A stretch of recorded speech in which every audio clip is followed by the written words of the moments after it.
Mm.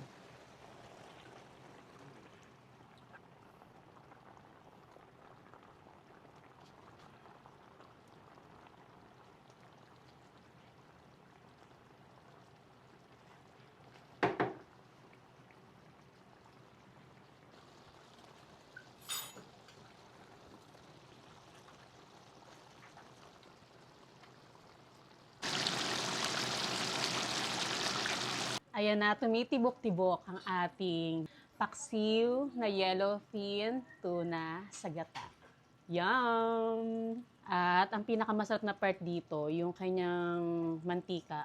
Ayun o, nagmamantika yung pork at yung gata. Ito yung talagang nagtatawag ng kanin. Ooh.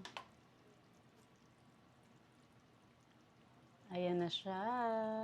Siyempre, dumaan ang mga handaan. Medyo sawa ang tao sa karne. Eh, bakit may karne to?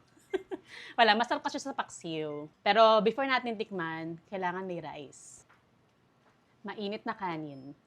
At bagong luto na yellowfin tuna. OMG. Alam niyo, masarap din to. May piritong talong. Nakalimutan ko lang. Ito yung liempo.